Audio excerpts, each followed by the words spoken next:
حدش نیستم، من از پسش بر نمیام، تواناییشو ندارم، به اندازه کافی خوب نیستم. تو این ویدیو امروز میخوام برات هم بگم این باور از کجا میاد، هم یه تمرین ساده برات گذاشتم که بتونی این مرز رو بشکنی. من در حدش نیستم، از پسش بر نمیام، تواناییشو ندارم، سنم اینه، جسمم اینه، زیباییم اینه. تو انگلیسی میگن I'm not good enough or I'm not enough، یا میگن I'm not enough، کافی نیستم یا به اندازه کافی خوب نیستم. اما توی فارسی سلیسش میشه من در حدش نیستم، توانایی لازم رو ندارم. چند بار این جمله رو با خودت تو زندگی تکرار کردی؟ یا شاید حتی تو فکرت اومده که اگه مردم منو از نزدیک بشناسن متوجه میشن که من تواناییشو ندارم، ناتوانم. اما در واقع چیزی که ما داریم با خودمون میگیم یه فکره، نه اون چیزی که در دنیای واقعی وجود داره که حالا بعد میگیم در سر چه دلایلی شکل گرفتن.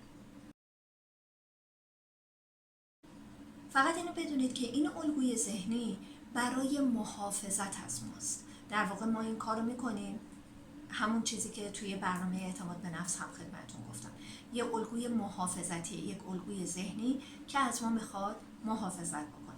توی این برنامه هم این رو میگیم که اصلا این چی هست، این فکر چی هست و بعد چه دلایلی داره که این باور ایجاد میشه، و یه تمرین ساده هم براتون گذاشتم.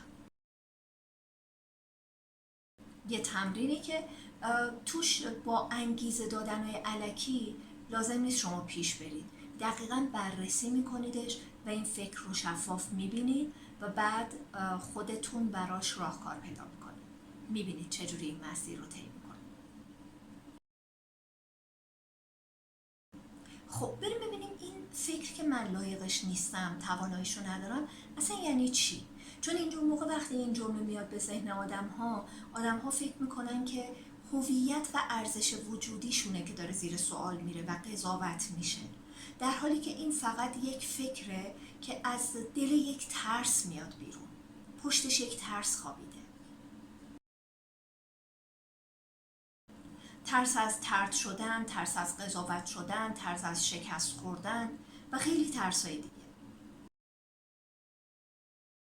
در واقع سیستم عصبی ما داره این پیام رو به ما میده که اگه کمتر دیده بشی، اگه خیلی تو چشم نیای، امن تری، خطر کمتری تو رو تهدید میکنه، احتمال اشتباه در تو کمتره. اما هزینه این محافظت چیه؟ من چه هزینه‌ای بابتش میدم؟ خیلی فرصت‌ها رو از دست میدم، اعتماد به نفسم میاد پایین، دیگه احساس خوبی راجع به خودم ندارم و اون رضایتی که در زندگی باید از خودم داشته باشم ندارم. این باور این که من در حدش نیستم، من تواناییشو ندارم، سه تا تجربه مشترک در واقع ریشش و دلیلش هستن. دلیل اول پذیرش مشروطه. ممکنه شما توی بچگی جایی که مثلا به کسی کمک کردید، نمره خوبی گرفتین، موفقیتی تو کارتون داشتین که باعث افتخار خانواده شده، تایید شدید و مورد توجه قرار گرفتید. این باعث میشه که ذهن به طور مغز در واقع این پیام رو یاد میگیره، یعنی آموخته میشه بهتون به طور ناخودآگاه که پس من زمانی مورد توجه هستم، زمانی دوست داشتنی هستم که موفقیتی داشته باشم، کار خوبی انجام بدم. پس اگر یه جایی نتونم یه کاری رو خوب انجام بدم، بعد ببینید اینجوریه، ما مثلا زمینه ها رو در نظر نمیگیریم، کلی نگاه میکنیم. پس اگه من هر جای دیگه ای اون چیزی که باید باشم نباشم، پس دوست داشتنی نیستم. در واقع ذهن اومده دوست داشته شدن رو معادل این که من عملکرد خوبی دارم در نظر گرفته. و دومی شرطی شدن از طریق مقایسه است.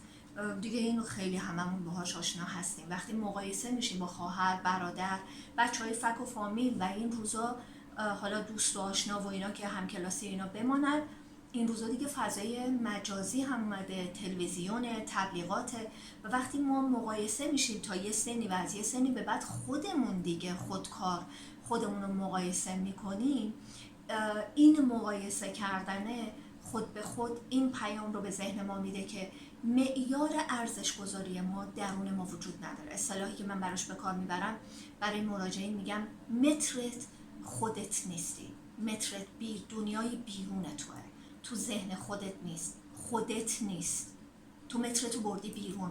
دیگرون چقدرن، من اینقدر از اونا برم بالاتر پس خوب هستم، یا دیگرون چقدرن من تا حد اونها هستم، یا چقدر بهشون نزدیک هستم. این برات میشه معیار خوب بودن و کافی بودن. مشکل این قسمت چیه؟ معیارهای بیرونی که به جامعه برمیگردن اصولاً ثابت نیستن.